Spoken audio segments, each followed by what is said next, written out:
The number for, 1 second, Barbara, and I will get that for you. Just let me let Diana Dennett in, and I will be happy to give you that number again. So the number to dial in locally, should we get disconnected, is 301-715-8592. And the passcode, the pass for the meeting is 750-955-1044. Is the meeting ID number, I should say, not the passcode. And the passcode is 016954. Great. Thank you. You're welcome. So in the event that we get disconnected due to the storm, you can just dial back in. Great. Thank you. Okay. And I believe most of our participants are now in, so we can start out of respect for those of you who are here on time. I want to welcome you and thank you for joining us for tonight's program, Philanthropy, Pandemics, and Protests. At this time, we're all aware of the many needs of our community, and we can see it as we look around. In addition to that, our mailboxes, both physical and online, are being jammed with requests for funding and support. And Georgetown Village is very fortunate to have Barbara Hall as a board member. And Barbara is a professional in the field of philanthropy. She's agreed to step up at this time and share her expertise to explain how to figure out where we should be sending our donations in order to make the most impact. Barbara has invited Tom Henteleff, she is known for years. Tom is currently the chair of the Bethesda metro area village. So as villages do work together, we are pleased that Tom is here with us. Tom has also been actively involved as a donor and volunteer at a number of think tanks, the Aspen Institute, Washington Hebrew Congregation, Charles E. Smith Life Communities, and of course the Phillips Collection and the board of Bethesda Cares. In 2012, Tom retired from the law firm of Kleinfeld, Kaplan, and Becker, where he has served as managing partner for 2 decades. Since retiring, in addition to his volunteer work, Tom has written a novel, as well as spent some time traveling the world in better times when we could all go traveling. And he currently lives in Bethesda with his wife, Claudia. Barbara has spent most of her adult life in philanthropy as a development professional and donor. Her career has included more than 30 years as the Chief Development Officer at the National Public Radio, in addition to the Woodrow Wilson International Center for Scholars. Barbara has also served as an adjunct professor at American University, where she taught a course in fundraising and marketing. Most recently, Barbara was instrumental in planning our successful online fundraiser with Madeleine Albright. It was thanks to Barbara's ideas and expertise that we were able to have such a successful event. Barbara is excellent in terms of knowing how to work with people and sharing information and knowledge to help our village be successful. We are extremely fortunate to have Barbara involved. And as well, Barbara's husband, Bob, is an active volunteer. So we are lucky to have both of them. Participants will be able to ask questions after the program. You can either type your questions into the chat button, or we will unmute you after the program. As I mentioned earlier, if you get disconnected, you can call into the program. If you have difficulty doing that, you can call the Georgetown Village office and they will assist you with this. I thank you for participating. We appreciate your being here. And Barbara, I now turn the program over to you with my thanks. Thank you. Well, thank you so much, Lynn. And I want to say a special thanks to everyone for joining us today. I have to tell you, I had never heard of Zoom 6 months ago, and now I am Zoomed out, as I expect many of you are too. Tom and I want to share with you what we've learned over many years as donors, volunteers, members of boards. Both Tom and I both serve together on the board of the Phillips Collection here in Washington. And in my case, I was the Chief Development Officer for a number of organizations, including NPR, where I worked for 15 years. Tonight, we're going to focus on philanthropy during times of crisis.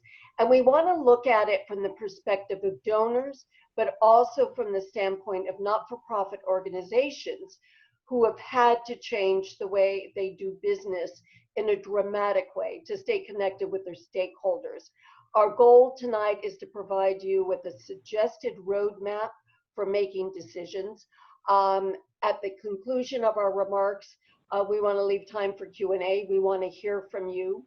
But I want to start by saying I don't think any of us could have even imagined where we would find ourselves today. But my husband Bob and I are inundated with requests for support. Some of these are from organizations we know well, but we're hearing from many others we don't know. And our natural inclination is to help, of course, but we want to respond both quickly but in a thoughtful way. So I'm going to begin with a question for Tom. Tell us first of all, has your giving changed in light of recent developments? And I'm talking specifically about the pandemic, but also about social justice issues, including Black Lives Matter. And are there things that you could share with us about your thinking and how you're responding to requests?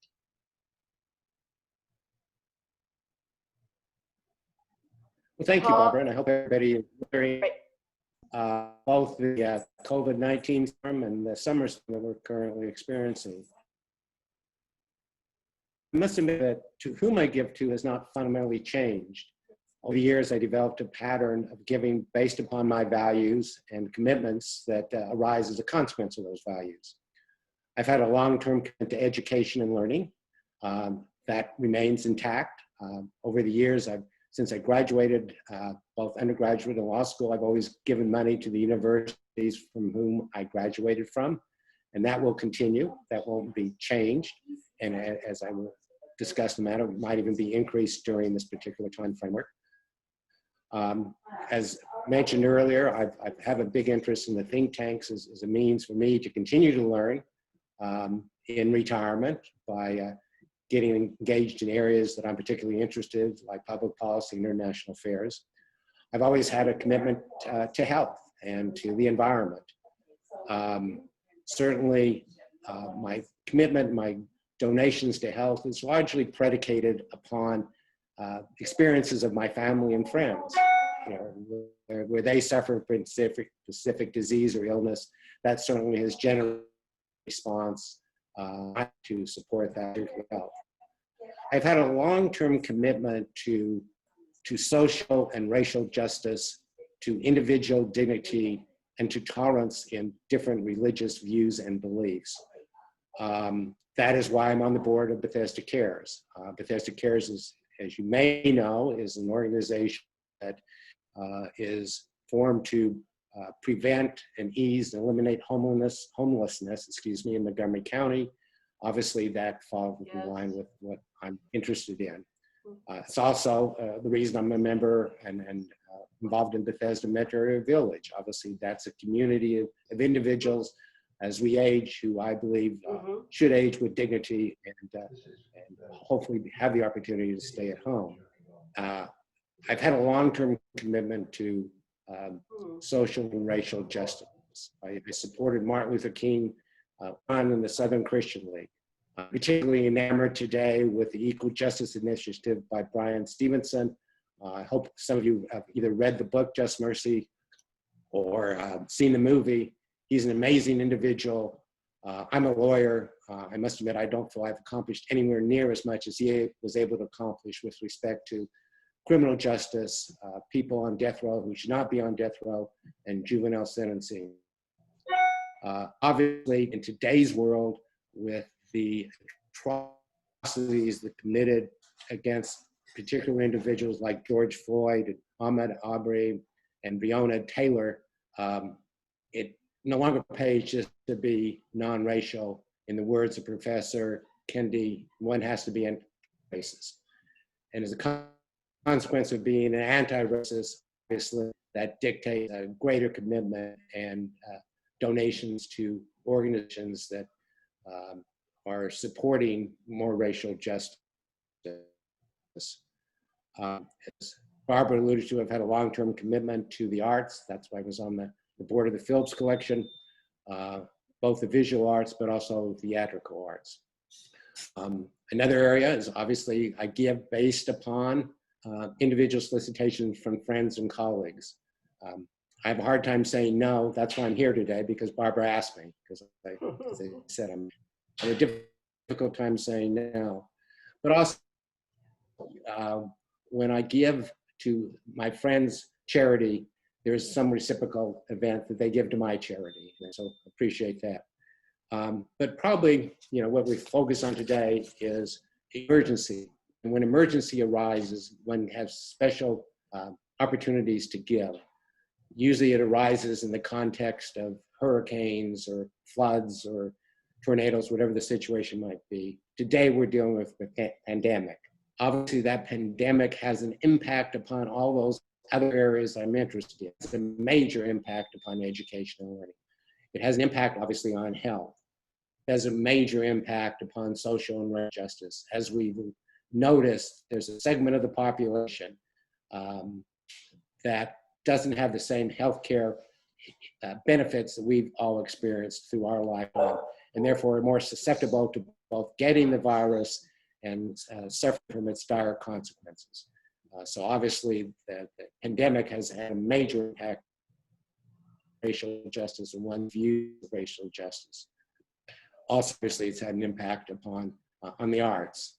So today, the real question is how one allocates or reallocates among these various commitments that I've undertaken. And it, one focuses upon the specific needs at a given time. Today we're doing, that's having an impact on how I'm giving. It also has an impact on timing of when I give. Historically, I would give towards the end of the year. When you're dealing with crises, you deal with an emergency situation that you give when the need arises. With respect to the other question, how am I responding to all the solicitations we're getting today? I developed a policy a long time ago that I won't donate over phone, so I don't really accept or donate any contribution through telephone. I only donate based upon my written assessment of written materials or my assessment, with the ultimate objective of only giving to charities that I feel confident in and have faith in. And that's the answer to your inquiries. Great. Turn the screen back over to you. Oh, thank you. Well, I think the key thing here is that giving during times of crisis is not different than at other times, except there's this greater sense of urgency. But there are best practices we can follow to guide our decision making as donors. I want to share some of the things I'm doing and that you might want to consider. I'm a list maker. Anyone who knows me knows that I make lists of my list. But so first, I'm making a list of organizations and issues that I think I might want to support. And many include organizations with which I'm already involved. The organizations have to be ones that align with my values. They need to be ones where I might want to be engaged. And obviously ones that I believe will be effective in addressing the issues or problems that I care about. If I know an organization, I can move ahead quickly on it. But if not, I do due diligence, and I'm very proactive in seeking out information. And I will tell you, my first stop, the first step I take is to look at an organization's website. And obviously, I'm looking at the programs, the people involved, the impact on audience. I look at their financials, if they're available there, and an annual report. And then I take a look. There are a number of online sources that are very good. And I want to mention these to you. One is called GuideStar. It's GUIDESTAR, one word. Every not-for-profit files a Form 990 with the IRS. And GuideStar aggregates this data on nearly 2 million organizations. So it makes the search for financial information and other information very easy. And I will add that it's a source for many other organizations. A second online source is called Charity Navigator. It's been around maybe 18 years. Charity Navigator takes a look at the percentage of money that a charity spends on overhead, or what are also called indirect costs, and uses that as a metric in rating effectiveness. It rates more than 9,000 organizations, again, using the 990s, the organizations that filed with the IRA, and they go to GuideStar too. It's got a very easy search function that I like, but it also, if you know the organization, you can search it. But if you're interested in an issue, but you're not sure what organization you want to support, it organizes not-for-profits around these issues: social justice, the arts, health, education. So it allows you to browse by issue or topic when you don't have the name of a specific organization. For years, overhead was a major factor in rating not-for-profit organizations. Obviously, the lower percentage for overhead, the higher the rating. And I think that, frankly, overhead got a bad rap. In recent years, the trend has been toward rating organizations a little bit differently. It's not that we don't look at overhead, but we also look at cost-benefit analysis. We do cost-benefit analysis. And there is an organization that came into being at the end of 2019. It's called Impact Matters, and it does cost-effective analysis on a number of organizations. And it's being used sort of as a counter to Charity Navigator that's just focused on overhead. So, for example, organizations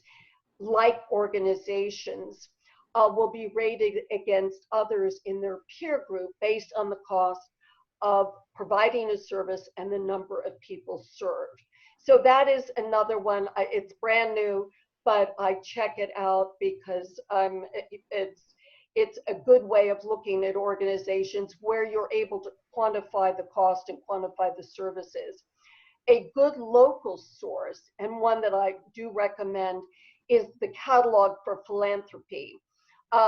It is focused on the greater Washington area, and it is the only locally focused guide for both giving and volunteering.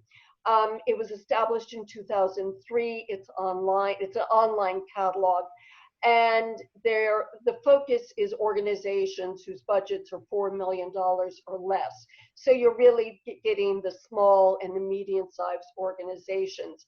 And interestingly, they are vetted not just by the staff there, but they're vetted by a group of over 100 volunteers. They represent a wide array of issues. They have a very good and comprehensive website that is easy to navigate. So I encourage you to look there. I want to emphasize again, the online resources are really just a starting point for us. Each has its limitation. As someone who worked in the field of development at a number of organizations, for more than 30 years, I can tell you that some organizations lend themselves to cost-effective analysis better than others, and many excellent organizations have higher overheads. So I would say check these out. What they can do is prompt questions for you that you can then ask the organization. So at the end of the day, I would say the best way to find out about an organization and see if it's a good fit for you and your philanthropy is go to the organization itself, check the website, obviously, but talk to the staff, talk to the board, talk to volunteers, talk to other donors, and that is probably the best way to find out about where, if that is where you want to invest your time and your resources. I want to mention that during times of crisis, general operating support is needed more than ever. I would say that it is always the most sought after support and the most needed support by not-for-profits. But this is particularly true during times of crisis. When I commit to organizations, I commit for the long term. Oftentimes in a crisis, the money comes in early and then it's not there. Donors tend to support it and then they move on. So if you decide to commit to something, I would urge you to stay in for the longer term.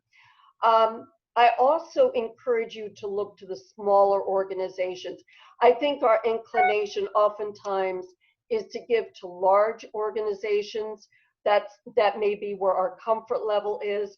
I would say that with smaller or medium-sized organizations, oftentimes our investment there, and I do view philanthropy as an investment, but it can have a greater impact.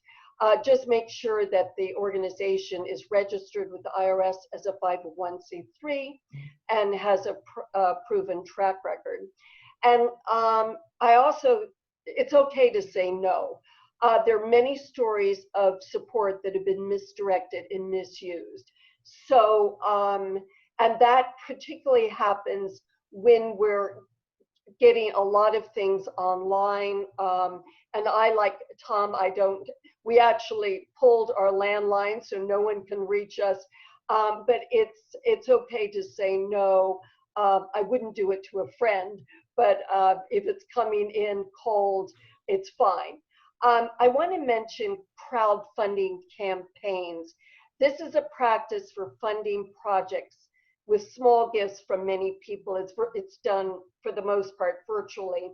I would contribute, but only if you know the person who has created the site, or if you have a friend of a friend. So in other words, if you don't know people, I wouldn't do it. I'm going to turn it back to Tom to talk about not-for-profits. But before, in summary, I think as donors, we give to organizations whose values and missions align with our own. The online tools are a helpful starting point, but should never be the final determiner.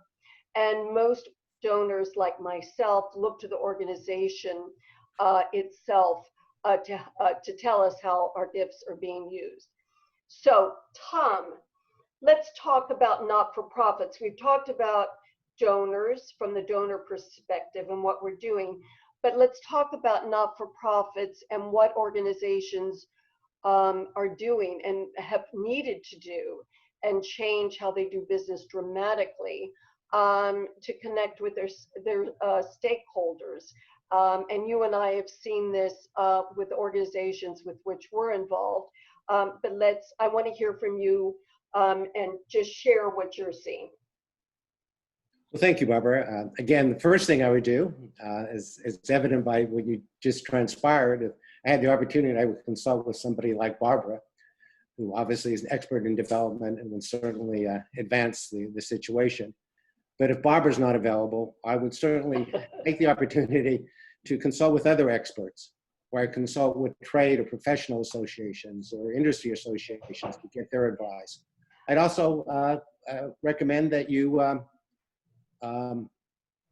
speak to similar situated colleagues, speak to other villages. Certainly with respect to the Bethesda metro area village, we did all that. We consulted with an organization called Capacity Partners, who was a consultant with nonprofits. We certainly consulted with other villages to find out how they were handling the situation, what they were doing. I think, so certainly I take advantage of your colleagues in similar situations. One thing I would certainly recommend is be truthful and transparent. Don't exaggerate with respect to what your situation is or what your needs are. I think that's counterproductive. Your credibility is so important. And if you indicate a greater need than that really exists, I think that is counterproductive and certainly not to your advantage. Obviously, another area is you reach out to your established donors and your major donors.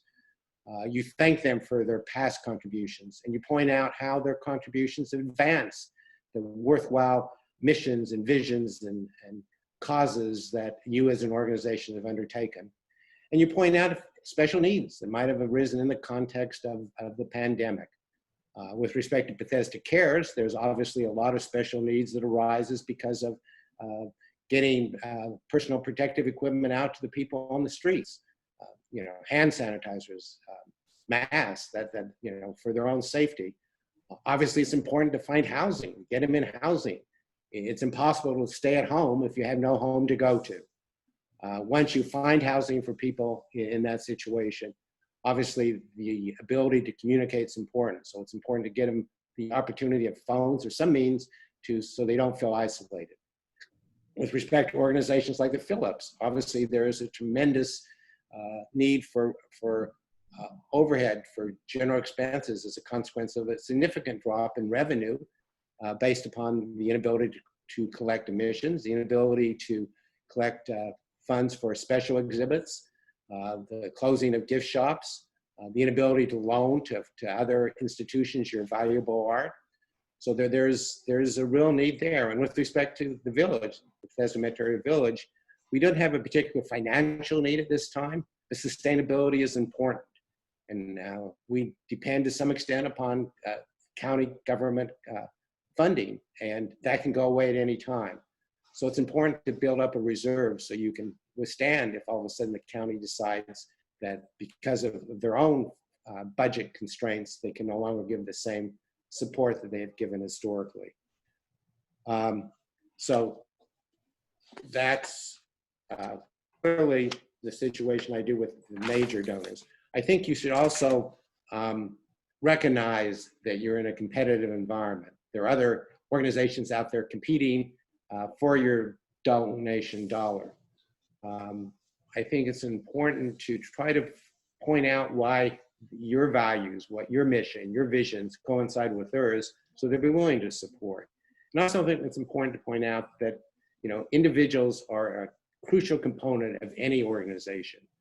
And, you know, even if they can only give a small amount, that's for your benefit. They become identified with you, and they can see what has transpired and what you've done, and they follow. So even small donations, a lot of small donations certainly contribute to the success, and individuals are a crucial component of any organization.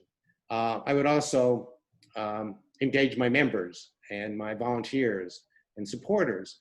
Not only are they a source of funds, but they're advocates, they're ambassadors, they're the ones that can go out and call and suggest that their friends contribute during this time of crisis to this specific organization.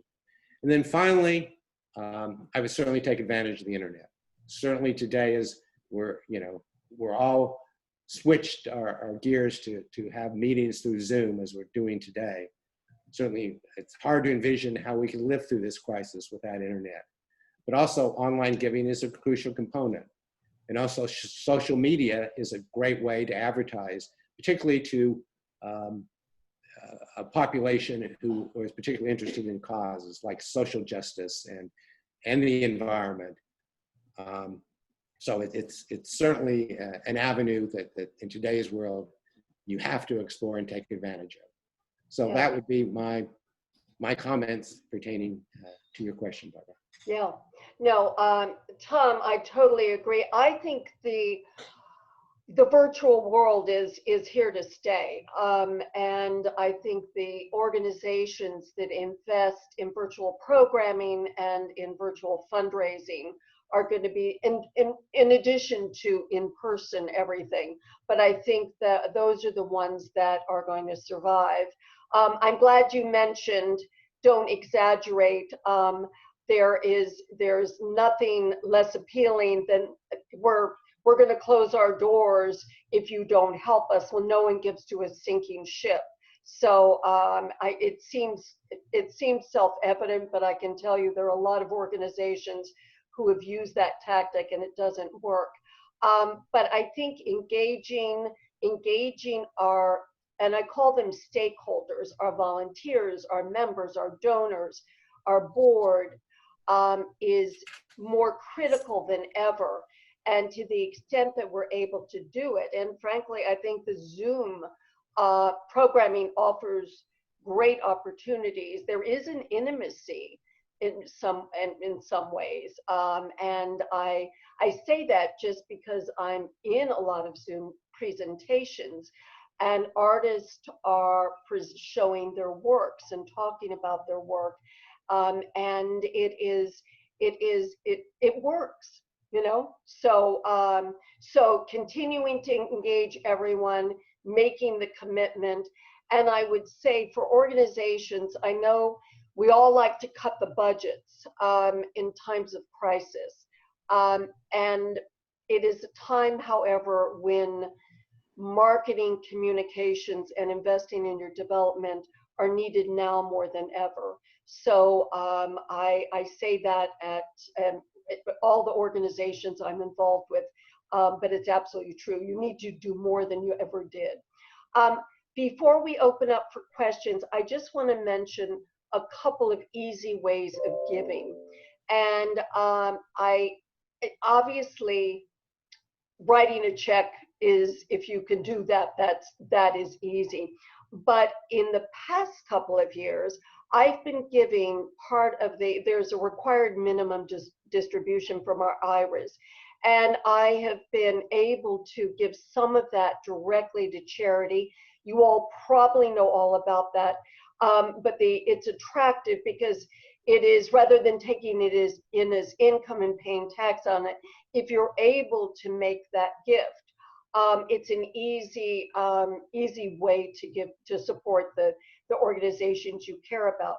I will tell you, however, that the CARES Act eliminated the required minimum distribution for 2020.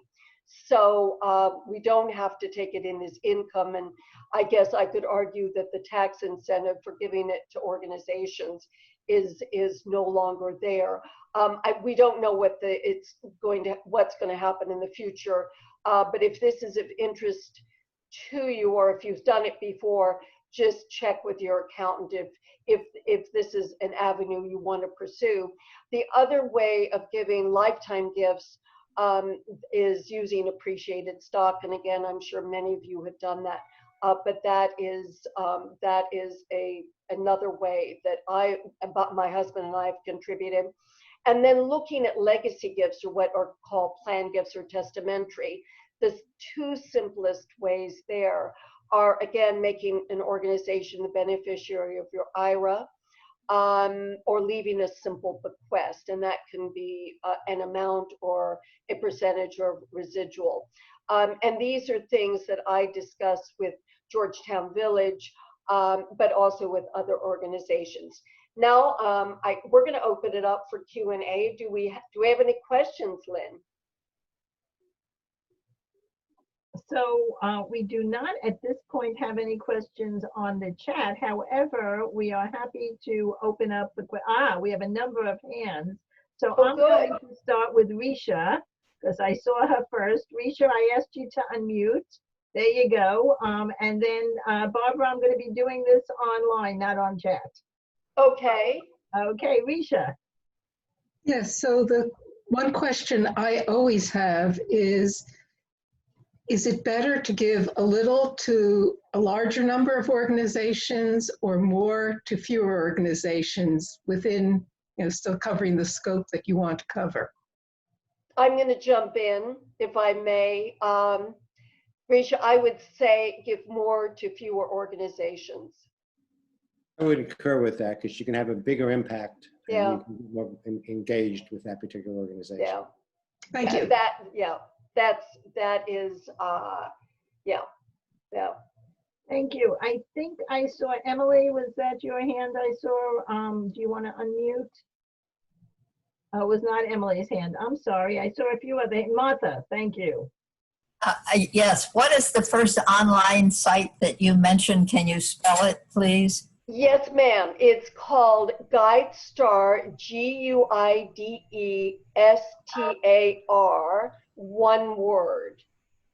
And that is where you will find all of the 990s that have been filed with the IRS by not-for-profit organizations. We're required to do that, and GuideStar is the great aggregator of all of that information. Thank you. Excellent. Other questions? Sarah, I see you. So I'm going to ask you to unmute, please. And Carol, you're next. I just wanted to add in actually for contributions right now that the Capital Food Bank is saying that they have 250,000 people very soon that they're trying to feed, and they're getting less and less money and less and less food, and they desperately need money. Also, Iona Senior Services has been literally begging us to help because they are feeding so many people in Ward 8 and just need money to help them to continue to deliver all of their whatever they're trying to deliver. Right. And the third thing is that National Public Radio is furloughing each employee, to include Nina Totenberg today, for a week without pay, and they don't know where they're going to be by the end of the summer. So that when you are contributing to these organizations, I think it behooves all of us, for the time being, to up the ante, at least until we get a vaccine. Sarah, Thank you. thank you. I couldn't agree more. I obviously spent 15 years at NPR, so love them, support them, as well as WAMU and WIDA. But I love Iona, and I would say you're absolutely right. Send money, not food. What I'm hearing from everyone is what they need are contributions and not in kind. Thank you. Okay, Carol, I think, yes, thank you. Yes, and let me thank both Barbara and Tom for your excellent commentary here. I have a general question, and let me see if I can frame it well. You know, to be community minded, I try to give a certain amount of money every year. Having said that, as folks have been involved in giving and development for a long time, is there some sense of percentage of assets or income or something that, in order to be community minded, you know, to really make a difference in your community, that you think there is this kind of a target for people? Because I never know if I'm being generous enough, and I try to be to the community, but I'm not sure what the yardstick is, or if there even is one. I think you give till it hurts. I mean, I heard you say that. Listen, let me say this. I grew up in a family that they were all volunteers and donors. I've devoted my life to it. Bob and I look, you know, you need to do what you're comfortable with, Carol, but more is better. I just think it's a personal choice. You have to assess your particular needs. You know, there can be family considerations. Obviously, Right. our Right. obligation is to our family and our children, our grandchildren. And so I think it's just based upon an assessment of where you are and what you contribute and feel comfortable with. Yeah. Obviously, in times of crises, I would certainly agree with Barbara that more is certainly better than less. Thank you both. Diana, I think you had a question.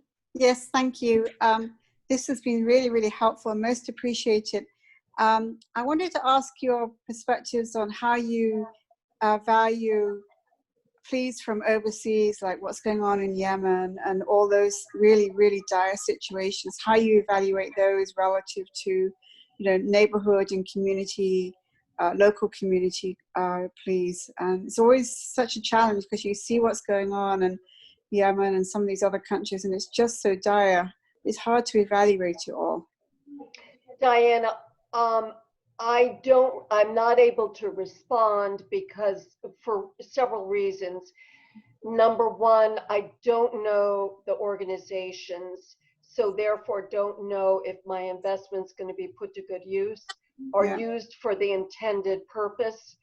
So that's number one. But number two, I don't know that what I can contribute is going to make a difference.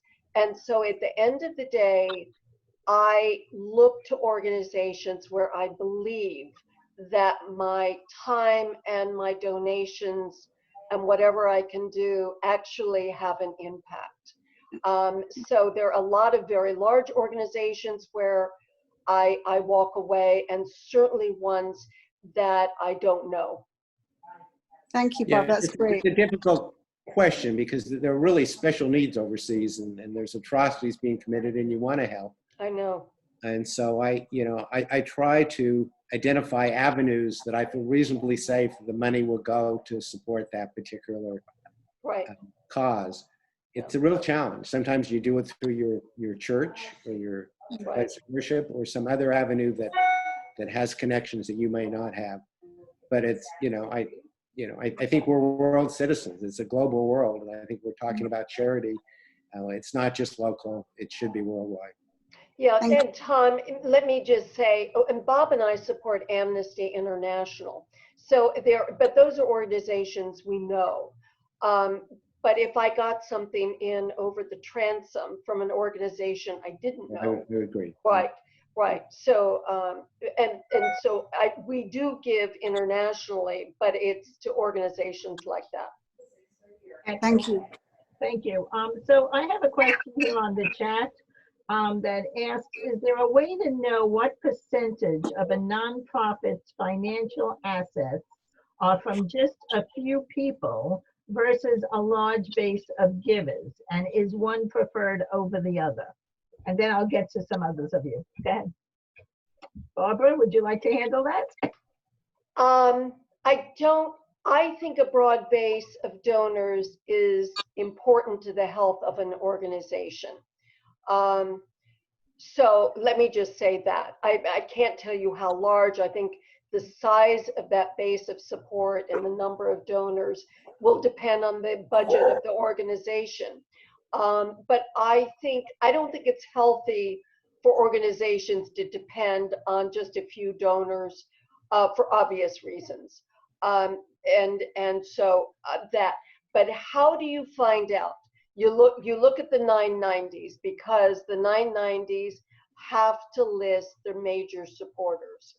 And you can look at that, you kind of piece it together. You look at the 990, you look at the annual report, you look at the budget and the finances, and you can pretty much figure out. But I would certainly encourage organizations, and this happens with what I call founder organizations that are run by the founders. Oftentimes you will find that they are supported by a handful of people, often hand-selected by the founder. And there needs to be a succession plan and a diversification of funding. Thank you. Carol, I think, could I ask you to unmute? Did you have another question? Yes. Carol?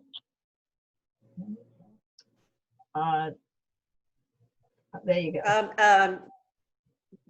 Thank you again very much. Food insecurity was mentioned earlier, and I have had a tendency recently to pay more attention to food insecurity issues, especially in areas where I live. Do either of you have any further thoughts about making a difference there? Tom, I think you mentioned food insecurity. Can you jump in here? Well, I only mentioned in the context of Bethesda Cares, which obviously there's a population, possibly a growing population, who need assistance to get the basic food substances we need, and that should be you have to take that in consideration. There's so many different establishments and charity organizations in the area that are really out to support, to make sure people are being fed, and obviously that's a crucial component. Nobody should suffer from not having an adequate supply of basic nutrients. So it's crucial. And there's a growing need as more people become subject to the downturn of that, you know, we're really in the process of a significant recession.